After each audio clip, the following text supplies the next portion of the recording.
Mesdames et messieurs, bonsoir. Ravi de vous retrouver une nouvelle édition de Direct. Notre édition aujourd'hui est un peu exceptionnelle et différente. On va commencer par quelques nouvelles qui occupent une grande place sur la scène locale, régionale et internationale.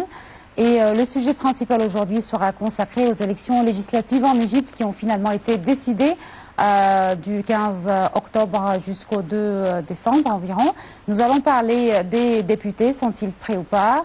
Nous allons parler des coalitions, des regroupements. Nous allons parler du destin des partis politiques en Égypte. Nous allons parler également de qu'est-ce qui se passe entre les partis eux-mêmes, les divisions, les dissensions, les divisions internes.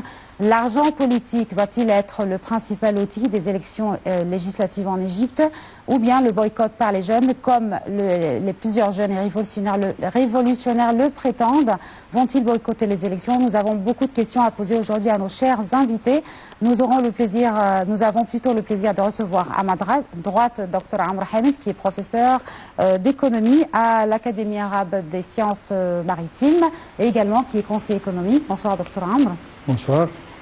Monsieur Tawfi Akimando, qui est politologue et expert en politique. Bonsoir, docteur Tawfi. Donc, je commence cette édition, laissons les élections législatives égyptiennes de côté. Je commence par une nouvelle qui est à la une des médias internationaux aujourd'hui. Cette nouvelle qui concerne les touristes mexicains qui ont été tués par la police égyptienne ce matin. Une nouvelle sur laquelle nous nous sommes tous éveillés ce matin. Ce qui s'est passé, c'est que la police égyptienne a tiré par erreur sur des touristes mexicains parce qu'elle pourchassait ou qu'elle traquait plutôt des terroristes et non pas des djihadistes dans le désert ouest en Égypte. Ce qui s'est passé, c'est que le ministre des Affaires étrangères, Sameh Shoukry, a eu bien sûr un appel téléphonique de sa part de son homologue mexicain. Le Mexique, de son côté, a demandé très urgemment une enquête très approfondie. Je commence par cette nouvelle.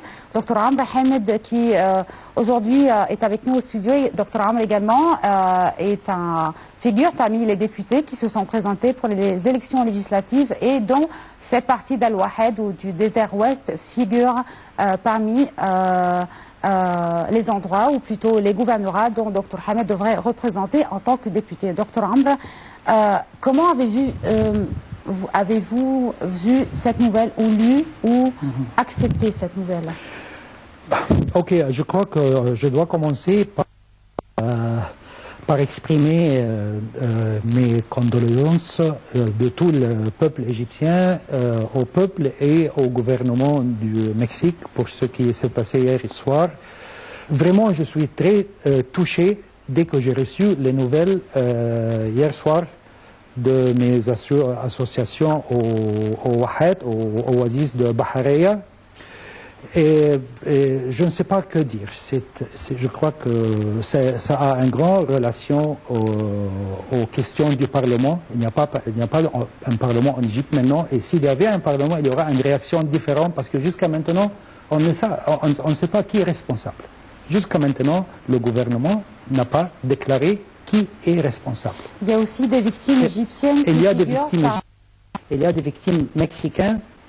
Et je demande premièrement qui est responsable. On doit avoir une déclaration officielle. On ne sait pas, c'est le ministère du Défense ou bien le ministère de l'Intérieur jusqu'à maintenant. Et qui est responsable? Et je demande la question, mais malheureusement, jusqu'à maintenant, si vous, je suis sûr que vous avez regardé déjà les nouvelles au channel international.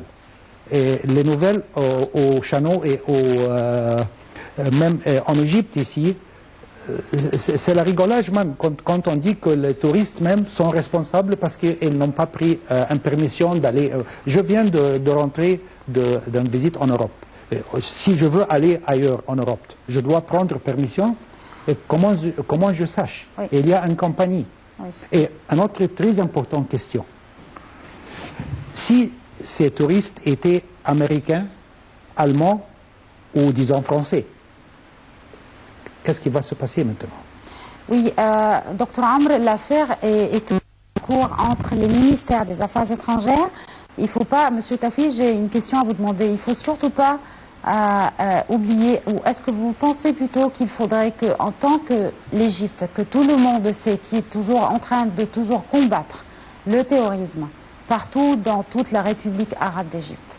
Dans le Sinaï, dans le désert, les terroristes qui s'infiltrent, et en même temps, les dernières déclarations de la part aussi des Mexicains, où si vous avez suivi les réseaux sociaux, que les Mexicains aussi, où il était interdit d'avoir accès à cette partie du désert ouest. Donc on a deux points essentiels. Nous essayons d'être assez objectifs dans cette émission. L'accès est interdit, nous ne défendons personne, mais en même temps, le monde entier sait que l'Égypte est en train de combattre le terrorisme.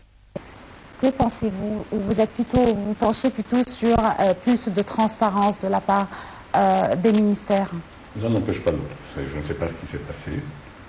Il est clair que c'est une zone à risque. Après, je ne sais pas si c'était perdu, aventuré dans une zone interdite ou au contraire qu'ils étaient encore dans une zone autorisée et que ce sont les autres, ce sont les forces de l'ordre qui, à la poursuite d'éléments djihadistes, se sont trompés. Ce dont je suis absolument certain, par contre, c'est que les autorités ont à faire un effort sérieux de transparence. Dans l'information. Oui, mais est-ce que vous pensez que le fait de dire que la police les a tués par ailleurs, ce n'est pas déjà une transparence? C'est-à-dire, dans l'ensemble, on n'a pas, on a quand même l'impression d'un ministère sur la défensive qui a tendance à dire circuler, il n'y a rien à voir. Je sais que c'est une zone de combat, ou c'est pas une zone combat, je ne veux pas exagérer, c'est une zone sensible. Je sais que la police égyptienne est débordée, qu'elle a à faire un combat très difficile et que les gens sont fatigués. Ça fait à peu près 2 ans que ça dure. Donc on peut tout à fait imaginer une erreur. J'aurais pu arriver avec une liste des grosses bavures faites par les forces américaines, par exemple. La liste est assez impressionnante. Et dire, on n'a pas passé longtemps à dire qu'il n'y avait pas de démocratie aux États-Unis ou que l'armée américaine c'était des barbares. Mais ce qui est très gênant, c'est qu'on a toujours l'impression que les autorités égyptiennes sont très lentes à réagir et leur première réaction est de prendre leurs interlocuteurs pour des ennemis. Et donc, ce n'est pas quelque chose qui se rattrapera en une fois, mais il y a un apprentissage de la communication. Et en plus, il faudrait, s'il y a vraiment eu erreur des troupes, il peut y avoir eu erreur de touristes.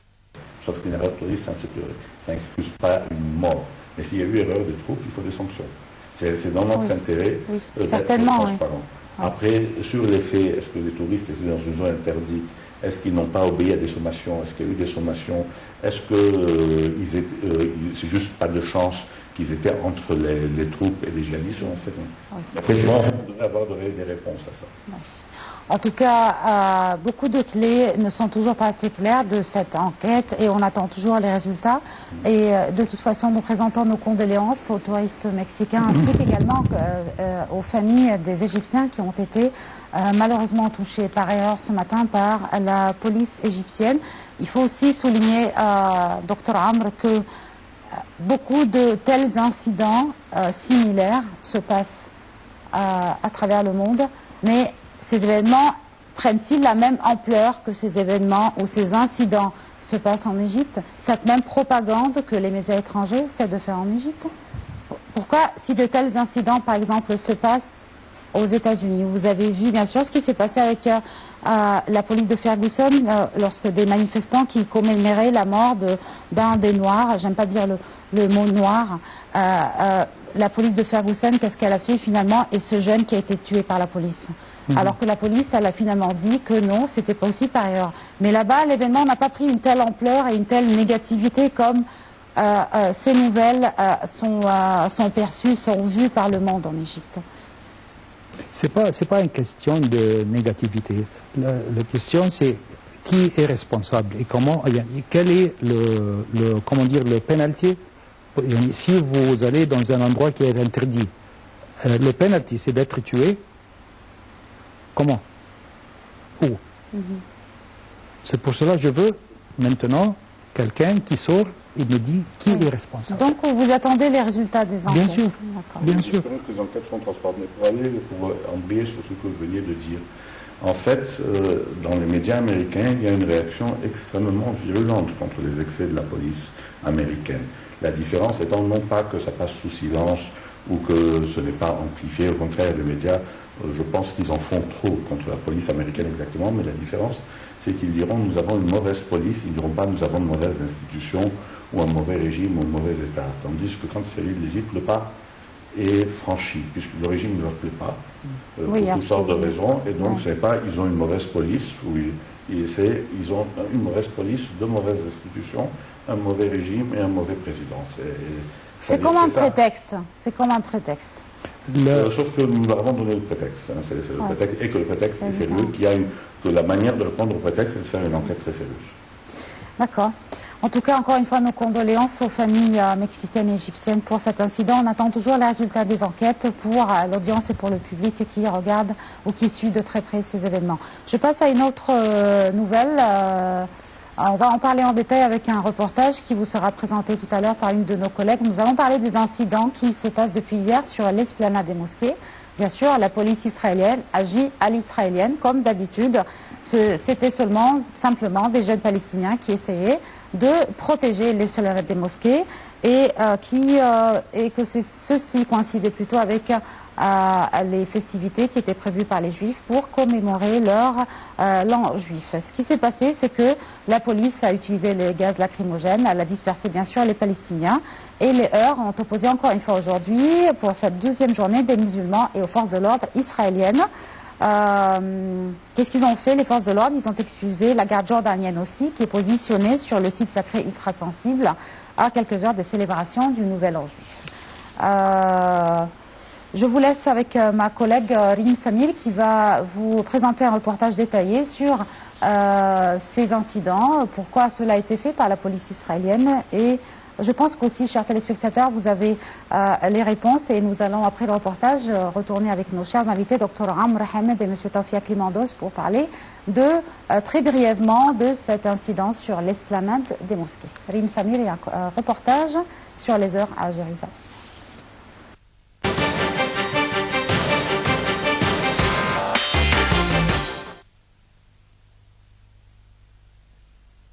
Des heurts ont opposé lundi pour la deuxième journée consécutive des musulmans aux forces de l'occupation israélienne sur l'esplanade des mosquées à Jérusalem à l'occasion du début des célébrations du Nouvel An juif.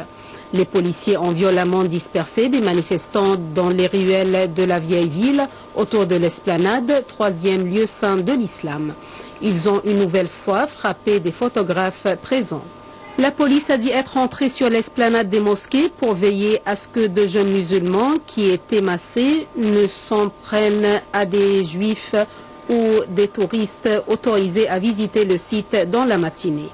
De violents heurts ont opposé de même dimanche sur l'esplanade des mosquées à Jérusalem des musulmans aux forces de l'ordre israéliennes qui ont expulsé pour la première fois la garde jordanienne positionnée sur le site sacré ultra-sensible à quelques heures des célébrations du Nouvel An juif.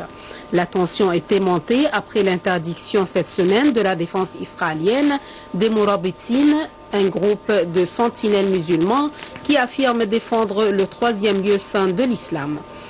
Le ministère égyptien des Affaires étrangères a pour sa part déclaré que l'agression des forces de l'occupation contre l'esplanade des mosquées à Jérusalem est une escalade inacceptable. Le ministère des Affaires étrangères a condamné dans un communiqué l'attaque des forces de l'occupation à l'esplanade des mosquées et aux fidèles par le gaz lacrymogène. Selon le communiqué, il s'agit d'une escalade inacceptable contre les lieux saints dans les territoires occupés. L'Égypte a de même mis en garde contre la politique de violation des lieux saints car elle entrave la reprise des négociations palestino-israéliennes.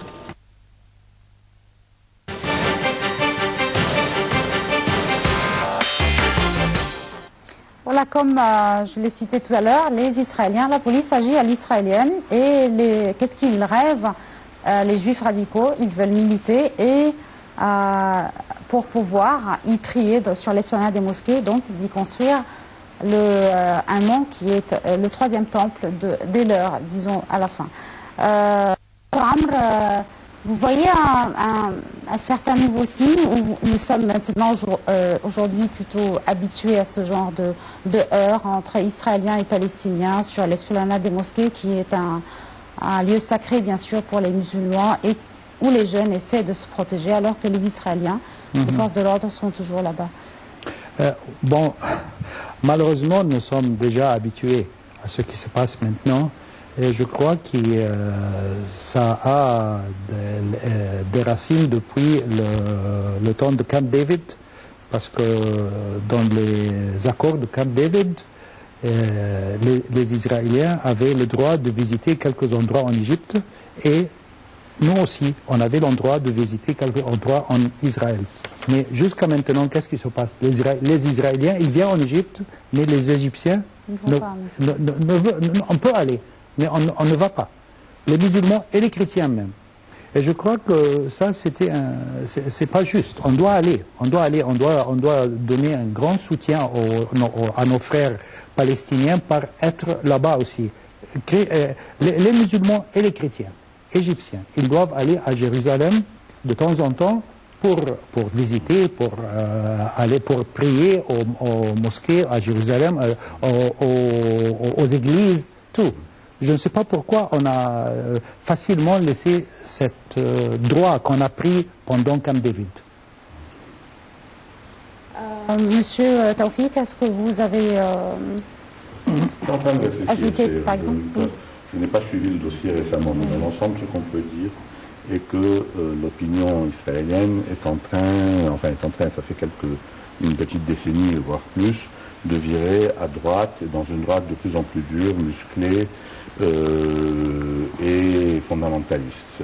Ils sont en train de suivre l'évolution qui a été celle de certaines opinions publiques arabes dans cette affaire, et je ne vois pas d'opinion politique. Le problème, c'est qu'il n'y a pas de solution politique. Le gouvernement de M. Netanyahou bloque la solution politique depuis que Netanyahou est Premier ministre, depuis 1995 ou 1996. Ça fait quelque temps qu'il ne veut pas entendre parler de solution politique et qu'il fait tout pour la saborder. Oui. Dans un sens, du point de vue israélien, jamais la supériorité d'Israël n'a été aussi évidente, c'est-à-dire qu'il n'y a plus d'État arabe pratiquement en état de s'opposer, et jamais Israël n'a été aussi peu en sécurité, parce que les États sont remplacés par des acteurs, des milices, etc., qui lui en veulent. Alors, je ne sais pas... Ce qui est un peu bizarre aussi concernant cet incident, c'est que les Israéliens, les forces de l'ordre israéliennes, ils ont excusé la garde jordanienne qui est en statu quo sur l'esplanade. Le problème est simple, ils n'en sont pas une près, c'est peut-être un nouveau palier. Mais moi, ce qui me frappe, c'est qu'il n'y a pas de solution politique. Et ils partent du principe que si les Palestiniens tentent une option militaire ou de harcèlement, genre lancer des missiles, ils vont répondre en tuant, disons, 100 Arabes pour chaque Israélien mort. Et qu'ils pensent que ça va marcher comme ça. Alors, vous vous dites, c'est pas possible, à un moment donné, ça ne va pas marcher. Donc je suis extrêmement inquiet. Oui, mais les forces de l'ordre israéliennes peuvent tuer la garde jordanienne? Je pense pas. Évidemment, qu'est-ce qui va se passer? Je pense que ce sera une escalade majeure. On est d'accord, oui. Mais pour le moment, ils s'en sortent tout le temps. Alors on se dit, à un moment donné, ils vont payer toute l'addition. C'est clair, mais pour le moment, ils s'en sortent. C'est-à-dire, il n'y a pas de pays arabe capable de s'opposer à eux. Leurs adversaires sont incalculables de petites milices, une très grosse qui est celle du Hamas, mais qui n'a pas un appui international. Donc pour le moment, vous savez, moi, à leur place, c'est le moment où je ferai une offre politique. Eux, pour le moment, c'est parce que c'est leur raisonnement. Ils pensent que les acteurs qu'ils ont en face d'eux ne sont pas crédibles et que donc il vaut mieux créer des faits accomplis irréversibles en employant le bâton. Je pense qu'ils se trompent. L'histoire, s'il y a des leçons à tirer de l'histoire, je suis contre cette idée de leçon de l'histoire, montre qu'ils vont se planter à un moment donné et que ce sera très grave. Mais voilà. En tout cas, la dernière déclaration du Premier ministre israélien Benjamin Netanyahou, il a dit qu'il n'allait pas remettre en cause ces questions existantes de sécurité par les forces israéliennes. Donc on laisse de côté un peu les incidents sur l'esplanade. On va parler un peu et suivre un reportage sur la crise des réfugiés. Les migrants, les réfugiés. On a beaucoup de questions à vous demander aujourd'hui concernant cette question. Chers téléspectateurs, les dernières nouvelles concernant la crise des réfugiés, c'est que l'Allemagne, après avoir battu avec beaucoup de cœur Elle utilise aujourd'hui la raison et la France toujours aux côtés de l'Allemagne. Peut-être deux pays assez différents concernant la politique sur ces migrants, surtout les réfugiés qui arrivent sur les territoires. Aujourd'hui, l'Allemagne a décidé, et d'autres pays aussi, de mettre plutôt d'imposer ou de contrôler un peu l'afflux des réfugiés sur ses frontières avec l'Autriche et avec d'autres pays. Donc, elle remet en doute la question des accords de Schengen, des choses qui ont peut-être plu à des pays comme la France ou surtout les socialistes comme Marine Le Pen, qui a dit sur son compte Twitter par exemple, bye bye Schengen. Les régions, plutôt les pays européens, sont tous aujourd'hui apparemment d'accord pour se mettre d'accord sur cette crise des migrants. Qu'est-ce qu'il y a de nouveau sur cette crise des migrants? Pourquoi l'Allemagne a changé vite en utilisant plutôt les sentiments, le cœur, et aujourd'hui elle utilise la raison? C'est une question que nous allons poser à nos chers invités ce soir. Je commence par la droite, Dr Amr. Commençons, avant de parler de l'Allemagne, pourquoi la crise des réfugiés et des migrants a-t-elle éclaté maintenant? C'est très difficile. Pourquoi maintenant? Peut-être ça a à faire avec ce qui se passe en Syrie, parce que la majorité des migrants viennent de Syrie pour le régime, pour ce qui se passe sous le régime du président Assad, bien sûr. Mais je ne sais pas, c'est très difficile, mais je sens qu'il y a beaucoup de dossiers qui sont un peu, disons, déguisés, qui ne sont pas transparents jusqu'à maintenant. Parce que la manière de recevoir les migrants, spécialement en Allemagne, est un peu, au commencement, c'était d'une manière très amicale. Je n'arrive pas vraiment... Avec beaucoup d'hospitalité, vous voulez dire, en les attendant dans les gares avec des fleurs, avec la nourriture? C'est ça. Mais si on parle sur l'échelle européenne en général, il paraît très bien que les pays européens ne sont pas tous en accord comment recevoir les migrants. Mais une autre question aussi, si ces migrants ne viennent pas du Syrie, parce que ce que j'ai réalisé, c'est que la plupart des migrants qu'on a vus sur les chaînes des télévisions sont bien éduqués. La plupart, ils parlent bien l'anglais, disons, et ils sont un peu du classe moyenne ou un peu, ils ne sont pas du classe bas. Si ces migrants viennent des pays qui ne sont pas comme la Syrie, disons de quelques pays pauvres de l'Afrique, comment ça aura dû être la réaction des pays européens? Est-ce que ça aura dû être le même? Je ne crois pas. Oui, mais pourquoi ce nouveau rebond, M. Taufi, de la part de l'Allemagne, par exemple, et qui s'est montré, Angela Merkel, cette forte femme, la femme fatale de l'Allemagne, pourquoi ce changement soudain pour des raisons de sécurité, de contrôle, comme il a affirmé le ministre allemand de l'Intérieur, par exemple? Alors écoutez, je ne suis pas le dossier de près, mais je peux vous donner quelques éléments de background. D'abord, il est clair que la plupart de ces réfugiés viennent de Turquie. Ce sont des Syriens, des Irakiens, ils viennent de Turquie. La Turquie a un poids, c'est votre première question, pourquoi maintenant? La Turquie accueille des millions d'immigrés. Il est très possible qu'elle se soit dit, je ne veux pas porter le fardeau seul, je ne suis pas aidé, qu'ils veulent aller en Europe, qu'ils y aillent, je ne vais pas m'y opposer. Une manière de se délester un peu du poids que ça représente.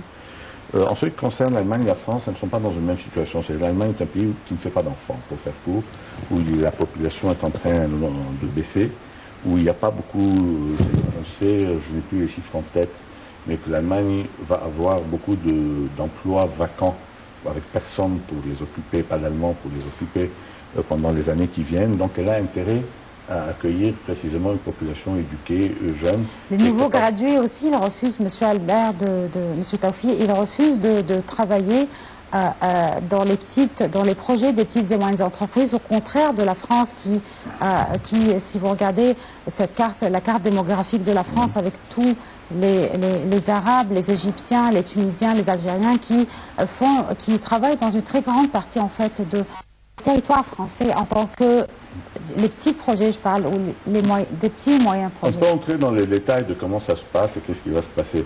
Je peux parler de l'immigration arabe en France après. Ce que je veux dire, c'est que l'Allemagne a besoin de migrants et c'est un pays qui est en bonne santé financière et en bonne santé économique, donc qui se sent confiant. Alors, à tort ou à raison, il pense qu'il peut les accueillir et il a besoin, c'est-à-dire c'est un pays qui ne fait plus d'enfants, il a besoin d'une jeunesse pour faire marcher son économie, tout simplement. Après, est-ce que la jeunesse qui arrive ou les personnes âgées qui arrivent correspondent tout à fait au profil souhaité par les Allemands, ça nous le saurons, etc. La France est dans une situation différente. La France a des finances qui sont en très mauvais état. C'est un pays qui n'a pas su contrôler les flux migratoires. C'est-à-dire que la source principale de l'immigration en France, je vais aller très vite, c'est le regroupement familial, ce qui fait qu'on ne contrôle pas, puisque les gens font venir leur famille, on ne sait pas exactement qui vient.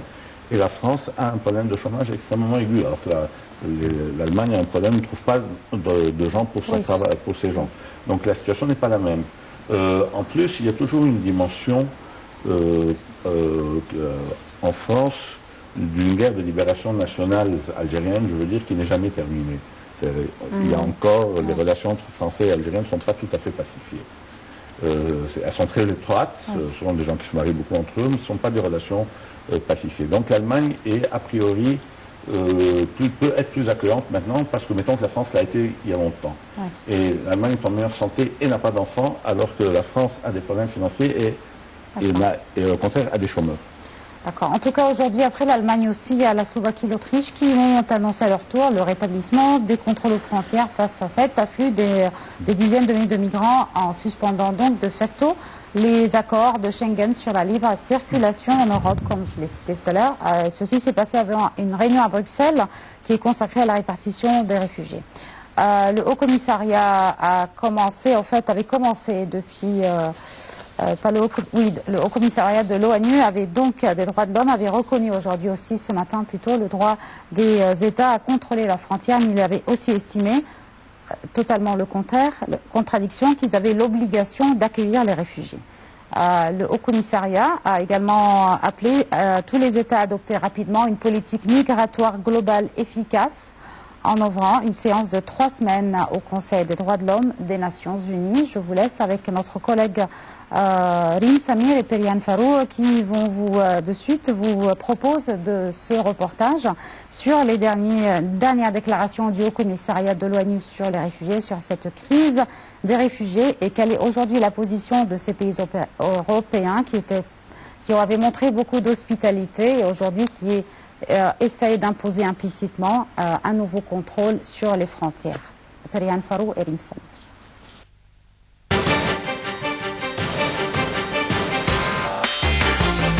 Les États ont le droit de contrôler leurs frontières et de déterminer les conditions d'entrée et de résidence sur leur territoire.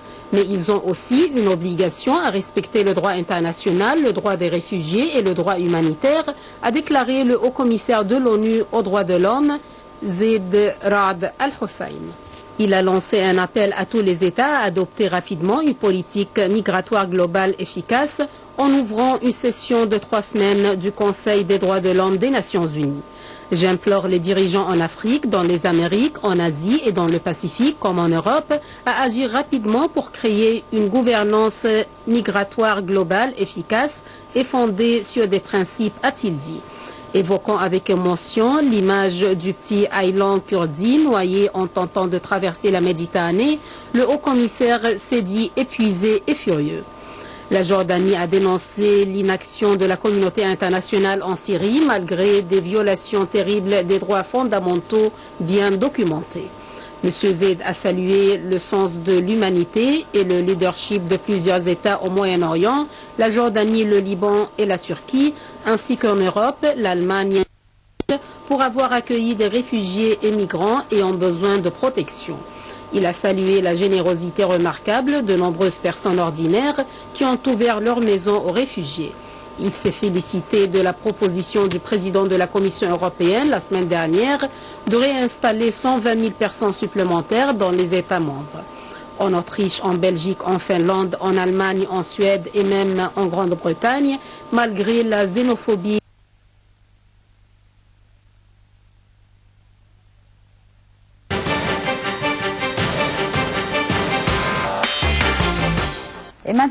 nous allons consacrer cette dernière demi-heure pour les élections législatives égyptiennes. Aujourd'hui, avant-hier plutôt, les portes pour les dépôts de candidature des députés ont été fermées. 5 936 députés ont donc présenté leur candidature pour ces élections législatives égyptiennes les plus importantes dans l'histoire de l'Égypte contemporaine. Je vous rappelle, chers téléspectateurs, que nous avons 567 députés à élire en Égypte, dont 420 à travers un scrutin uninominal et 120 un scrutin de liste. Les 26 seront élus par le président de la République, Abdel Fattah el-Sisi. Je vais commencer par poser une question. Pourquoi 420 scrutins de liste, donc scrutin uninominal plutôt, donc individuel? À quoi laisse-t-il la chance aux députés ainsi qu'aux électeurs? Et pourquoi pas les scrutins de liste ou suffrage plutôt indirect? Docteur Amr, vous êtes bien sûr dans l'enjeu politique des élections législatives égyptiennes. Vous vous êtes présenté, donc on devrait déjà vous féliciter, puisque les portes ont été fermées avant-hier. Vous avez terminé aussi le rapport médical, vous avez tout présenté, les papiers qui sont prêts? Depuis 1 heure. Depuis 1 heure. Ah d'accord, félicitations donc. Que pensez-vous de cette méthode de scrutin 420, 120 et les autres élus par le chef de l'État? Pourquoi c'est tellement serré le scrutin de liste? En principe, je dois dire que ce n'est pas vraiment très correct. Mais pour l'Égypte, à ce moment, et avec des partis qui sont très faibles, ça doit convenir aux Égyptiens, en général. En général, ça doit convenir aux Égyptiens que les individuels sont peut-être 2 tiers et les partis ou les listes sont le 1 tiers seulement. Mais encore une fois, en principe, peut-être c'est pas correct. Mais sous les circonstances de l'Égypte maintenant, je crois que c'est très convenable. C'est très convenable. Oui, c'est très convenable. C'est très convenable. Oui. Pourquoi? Parce que les partis sont... pour moi, par exemple, je ne peux pas trouver un de ces partis avec respect à tous les partis, El Wafd, El Masrin, El Ahrar, tous les autres, même les plus petits partis, mais ils n'existent pas. Vraiment, je ne peux pas dire qu'ils n'existent pas, mais qui est le plus grand des partis? El Wafd ou El Masrin, El Ahrar maintenant? 5%, 7% au maximum. On ne doit pas oublier aussi que les frères, ils existent jusqu'à maintenant. Dans les rues, dans les villages, dans les quartiers un peu, comment dire, les quartiers... les bidonvilles. Exactement. Ils sont toujours là encore.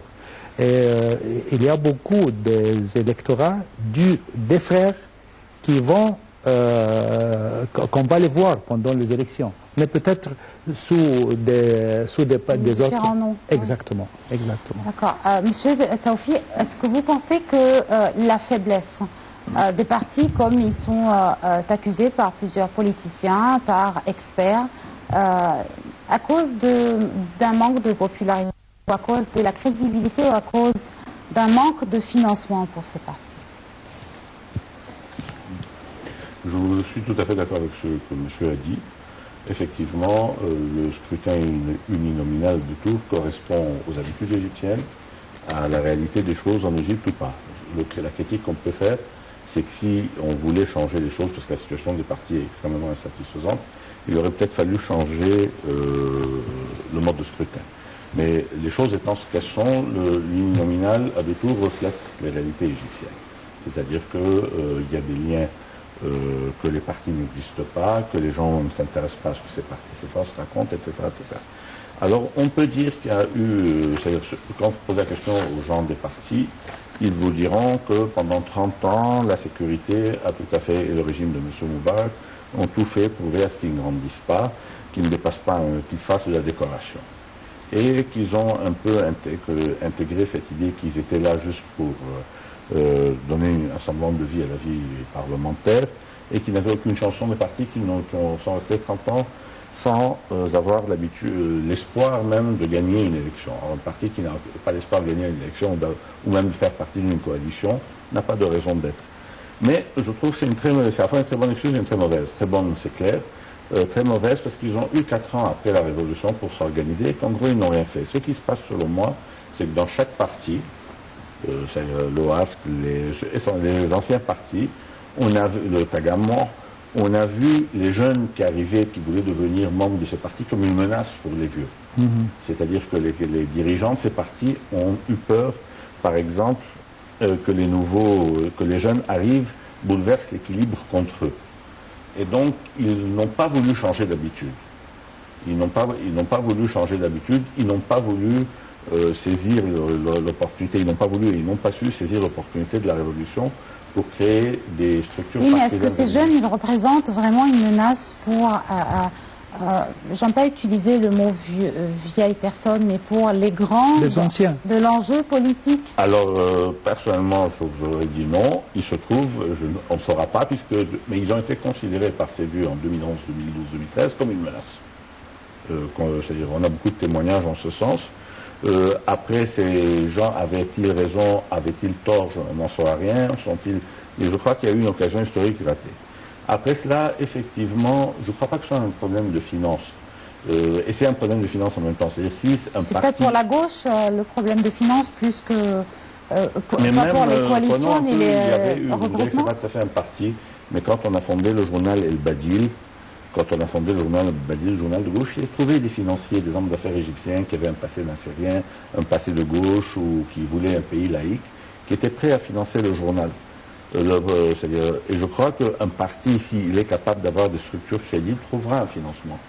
Après cela, le problème est que, par exemple, pour prendre la gauche, il faudrait prendre cas par cas. La gauche a un boulevard en Égypte. Toutes les personnes qui gagnent entre 1 000 livres et 3 000 livres sont potentiellement des clients de la gauche. Sauf qu'il faut qu'elles sachent leur parler. Ça implique de changer beaucoup trop d'habitude. C'est-à-dire que le financement est un problème parce que ceux qui peuvent financer sont des hommes d'affaires et qu'ils peuvent avoir peur de fâcher le gouvernement central. Mais dans l'ensemble, je pense que, en plus, ça ne vaut pas le coup. C'est-à-dire, je suis sûr que M. Saouy Respondre serait prêt à financer et finance un parti libéral s'il pense que ce parti libéral est solide. Certainement que les hommes d'affaires proches du WAF seraient prêts à les financer. Je ne crois pas que le problème soit un problème de financement. Le problème est un problème d'incapacité à mettre en place des structures partisanes, une incapacité à fonctionner en équipe. C'est soit il y a une chaîne de commandement très claire, soit on ne travaille pas.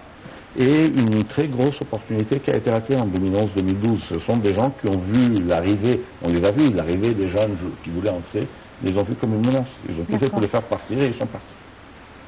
Je voudrais poser une question sur le destin des partis religieux. Comme nous l'avons suivi depuis 2012, les islamistes se sont imposés par plusieurs moyens, peut-être par la force, peut-être à travers l'argent, puisqu'ils sont bien organisés, très bien financés.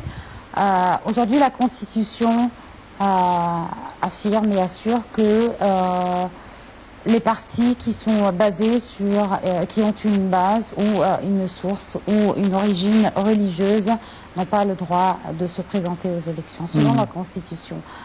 Que pensez-vous plutôt aujourd'hui du statut de Hezb el-Nour, qui est très bien préparé et qui est en train de se battre, de faire son maximum pour ramasser le plus de sièges dans ces élections et qui pourrait peut-être prendre le rôle aussi du Parti de la Liberté et de la Justice ou le rôle des Frères. Ok. À propos de la Constitution, comme vous venez de dire, que c'est pas, il n'existe pas maintenant des partis religieux. Mais si on va du point de vue très pratique, le parti La Lumière, Hezb el-Nour, avec les Frères, est très fort maintenant en Égypte, spécialement dans les endroits ruraux et en Haute-Égypte. Et les salafistes les salafistes, la Lumière, c'est les salafistes. Mais maintenant, ils sont en coalition directe avec les Frères. Docteur Amr, si vous le permettez, on peut s'arrêter quelques secondes. On avait demandé en ligne avec nous à Dr Yassine Tagueddine, puisque M. Taoufik Aklimandos il parlait justement de la petite concurrence ou disons la menace entre guillemets des jeunes devant les anciennes figures des partis. Donc nous avons en ligne avec nous Dr Yassine Tagueddine. Bonsoir, vous m'entendez? Oui, bonsoir, oui, je vous entends bien. Dr Yassine, on avait eu une intervention il y a environ un mois après la décision de la date de la tenue des législatives en Égypte. On avait parlé des dissensions ou des divisions internes à l'intérieur du grand parti de cet ancien et grand parti de l'OAFD. Où en êtes-vous aujourd'hui au WAFD, Dr Yassine? Écoutez, il y a un courant important du parti WAFD qu'on appelle le courant réformateur qui voudrait réformer les structures du parti à l'OAFD pour le remettre sur ce qu'on pense être le droit chemin, c'est-à-dire conformément aux principes et aux préceptes originels du WAFD. Et on considère que la direction actuelle du parti a dévié de ce principe de base et en même temps il a fait une mauvaise gestion sur le plan politique, administratif et financier. Donc on voudrait réformer le WAFD et on a édicté pour cela certains principes. On est en train de discuter avec la direction actuelle via le secrétaire général du parti et le conseiller Bakka. Mais malheureusement, tout ça s'est arrêté pour le moment et nous on arrête, on ne fait plus d'escalade, on ne veut pas faire d'escalade pendant la période électorale pour ne pas nuire à nos camarades du WAFD qui sont candidats aux élections législatives. Dr Yassine, et ce courant réformateur va-t-il inclure aussi des jeunes wafdistes ou pas? Absolument. On a un très bon pourcentage de jeunes du WAFD, peut-être plus important que le pourcentage des jeunes dans le parti officiel. Et où est-il présent aujourd'hui ce courant réformateur de l'OAFD, Dr Yassine? Qu'est-ce qu'elle représente? Non, où est-il présent aujourd'hui ce courant réformateur? Oui, bon, on est présent partout dans le pays, si vous voulez, et on a à Doki un siège où on s'est réunit, où les wafdistes viennent s'enquérir de qu'est-ce que les formateurs veulent faire, quelle réforme vous avez appliquée, quelle réforme vous avez imposée en cette WAFD, et dans quel but. Et donc, on a un siège au-dessus de Cinéma Al-Tahrir, Shara Al-Tahrir à Doki. À 2 pas du siège officiel du parti Al-WAFD, donc à Doki également. Et on s'est réunit, on discute, on voit le meilleur moyen, mais on agit en toute légalité. Mais vous n'êtes toujours pas, vous ne faites toujours pas part d'une certaine coalition, d'un regroupement parmi les 3 principales coalitions qui sont aujourd'hui sur la face, qui se positionnent comme par exemple comme le Front égyptien national. Oui, je vous en prie, oui. Nous ne sommes pas en dehors du parti, malgré que le président du parti, le président actuel du parti a sorti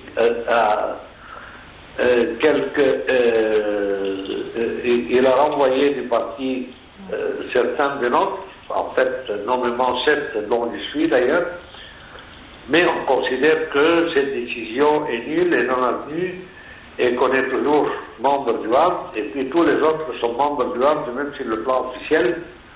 Donc on ne peut pas agir contre le parti, on ne peut pas participer dans une coalition contre le candidat du parti. C'est pas ça qui nous intéresse. Ce qui nous intéresse surtout, c'est de sauver ce que fait sauver le parti et de le redresser et de réformer ces structures pour être adapté au monde moderne, à l'Égypte actuelle et à la situation juridique actuelle en Égypte. D'accord, merci infiniment, Dr Yassine Taghiddine. Vous êtes toujours wahhabiste, mais apparemment, il avait affirmé qu'il n'était plus, qu'il ne faisait plus qu'il n'est plus membre du parti del Wafd. En tout cas, il a affirmé, voilà, donc, il a certainement assuré qu'il y a une très grande partie des jeunes qui, dans ce nouveau courant réformateur. Je reviens à Dr Amr Ahmed, on parlait de la question concernant les salafistes qui essaient de redorer leur blason une nouvelle fois, qui essaient de prendre le rôle des frères depuis même, avant même 2011, alors qu'ils sont toujours dans l'enjeu politique en Égypte. Hors des endroits, disons, hot du point de vue social en Égypte, je veux dire les endroits des élites culturelles et financières de l'Égypte, le parti La Lumière, avec les frères, ils sont maintenant les plus forts. Et comme on vient d'entendre maintenant Dr Yassine, qui n'appartient, comme vous disiez, je ne suis pas sûr, comme vous disiez, il n'appartient maintenant il n'appartient pas au parti Wafd. Mais de mon avis, après ce que je viens d'écouter, maintenant je donne pour le Wafd maximum 5% dans le Parlement qui vient, pas plus que ça. Et c'est un des plus grands partis en Égypte, malheureusement. On a deux forces maintenant dans la rue en Égypte. On a les salafistes avec les frères, la coalition des deux ensembles, et le peuple qui veut être avec président Sisi. Ce sont les deux courants vraiment forts. Le problème, c'est que ceux qui veulent être avec le président Sisi, est-ce qu'ils vont aller avec le Wafd ou avec le Masriyin al-Ahrar, les Égyptiens libres, je crois, Oui. Ou avec le Tagamma, ou avec qui? Ça va être divisé oui, mais cette question nous remet en cause, encore une fois. Déjà, les coalitions, les plateformes, elles ne sont pas toujours... elles ne sont pas prêtes, puisqu'il y a toujours des divisions internes, il y a toujours des dissensions entre la coalition elle-même. C'est pour cela, revenons encore une fois à votre question que vous avez demandé un peu plus tôt aujourd'hui, l'importance des individuels. C'est très important, les individuels, parce que les individuels, enfin, ils vont représenter la vie parlementaire, comme M. Tafi vient de mentionner un peu plus tôt, et la vie civile, la manière la méthodologie libérale. Ça, on peut seulement le voir par les individuels. Mais les listes, ça c'est un grand problème. Et je crois que même les individuels, il y aura beaucoup des individuels qui viennent de la lumière avec les frères. Et ça ne sera pas facile. Et ici vient le problème du finance. Parce que moi, comme individuel, je ne peux pas rentrer en compétition avec le salafiste. Je le connais par nom, parce qu'il était membre du Parlement passé. Et maintenant, il dit, je n'appartiens, je ne veux pas dire son nom, mais maintenant, il dit, je n'appartiens pas non plus aux frères. Je suis libéral, maintenant. Oui, et il a changé de costume, oui. Mais il n'a pas vraiment rasé là-bas. Monsieur Tafi, quand est-ce que l'Égypte va-t-elle séparer politique et religion? Quand est-ce que les salafistes vont-ils arrêter de politiser la religion? Écoutez, les salafistes vont continuer à politiser la religion et ça correspond à un électorat qui veut ça. Je ne dis pas tout l'électorat, mais il y a une partie de l'électorat qui veut ça. Alors je voulais dire plusieurs choses. D'une part, on ne connaît pas la carte électorale du pays, je vais aller très vite.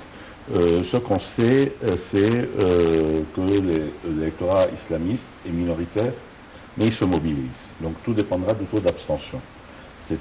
Alors les salafistes ont une grosse présence, c'est-à-dire par exemple un ancien dirigeant du Wafd, un ancien cadre dirigeant du Wafd disait en privé que vous avez 5000, que le Wafd peut dans un village rassembler 5000 personnes quand il est très fort.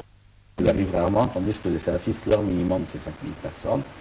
il y a un consensus de ceux qui font du terrain à la campagne pour dire que les salafistes sont organisés, qui sont minoritaires, mais qu'eux vont aller voter. On ne sait pas si les autres vont aller voter. Plus généralement, je rebondis. J'ai un million de choses à dire, mais sur ce que monsieur a dit, si on compte le rapport de force dans le politique entre, disons, l'institution militaire et les islamistes ne font pas le poids. L'institution militaire est beaucoup plus populaire. Donc l'institution militaire n'a pas de parti, elle ne peut pas avoir de parti. Ils sont divisés. Elles sont divisées. Alors, par contre, il y a quelqu'un dont on ne parle pas, et dont on ne sait pas, et qui est très présent, ce sont les anciens du parti de M. Les Moubarak. classiques de l'ancien régime. Oui, ceux-là, on ne sait pas quel score ils vont faire. Ils sont là, ils existent à la campagne, ils travaillent. D'accord. On va s'arrêter quelques instants avant de dire merci à nos chers téléspectateurs. Notre collègue Rim Samir et Kylian Farou vous propose de suivre ce commentaire, ce reportage détaillé après la fermeture de la porte de candidature pour les députés qui se présentent.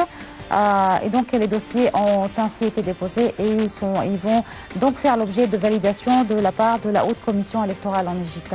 Je vous propose de suivre ce commentaire. On revient de suite pour remercier infiniment nos invités de ce soir. Reportage.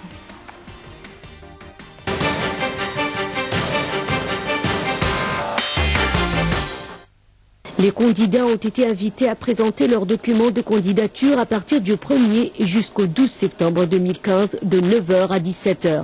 Pour être accepté comme candidat, il faut remplir un certain nombre de critères, dont celui d'être de nationalité égyptienne, d'être inscrit sur les listes électorales, d'être âgé de plus de 25 ans et d'avoir accompli son service militaire ou en avoir été exempt. Le calendrier des élections législatives avait été rendu public dimanche 30 août par la Haute Commission électorale. Selon le président de la commission, le conseiller Ayman Abbas, les élections auront lieu sur 2 étapes. La première regroupera 14 gouvernorats.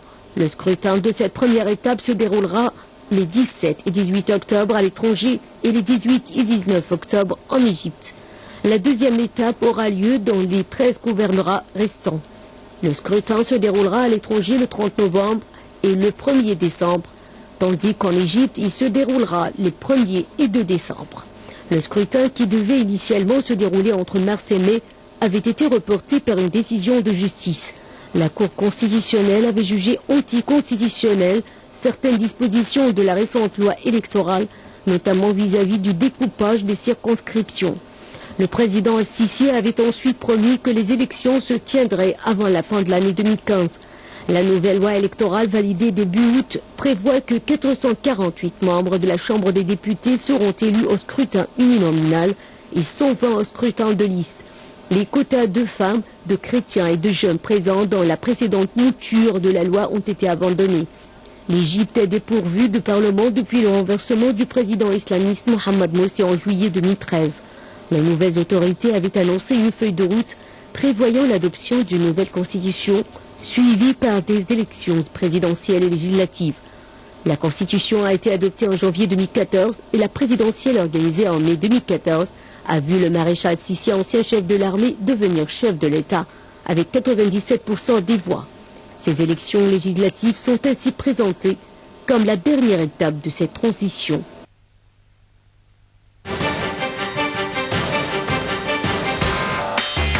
Merci à notre collègue Dalia Karam pour ce reportage. Finalement, le temps est très serré pour la fin de cette émission. Moi, je vous promets qu'on aura certainement une continuité. On n'a pas terminé toutes les questions aussi. On a beaucoup de questions à poser ce soir. Docteur Ambre, très brièvement, le message que vous, en tant que un politologue, un professeur d'économie, vous êtes présenté pour les législatives en Égypte, un message de votre part aux électeurs, à nous, les Égyptiens. Il faut voter. Spécialement l'élite culturelle de l'Égypte, s'il vous plaît, votez. Parce que si vous ne sortez pas et votez pour donner votre vote pendant les élections, ça sera un grand problème. Parce que comme vous avez dit au commencement, ça sera le plus important parlement dans l'histoire de l'Égypte, malgré tout. Monsieur Tawfiq. Idem, il faut voter. Il faut voter. Il faut voter, il faut y aller. Vous ne pas avoir de reproches à se faire. D'accord. Merci infiniment, Dr Amr Hamed. Vous êtes professeur d'économie à la l'Académie arabe maritime. maritime. Je vous en prie. Monsieur Tawfiq Limandos, vous êtes politologue et expert aussi en politique. Merci infiniment pour d'avoir assisté avec nous ce soir. Merci à l'équipe de réalisation au studio avec Enoch. Chers téléspectateurs, c'est la fin de direct. Merci de votre fidélité. Un message de notre part, tout le monde doit voter pour ces législatives. Laissons de côté les intérêts privés, regardons l'intérêt de l'Égypte. Merci à tous, passez une très bonne fin de soirée.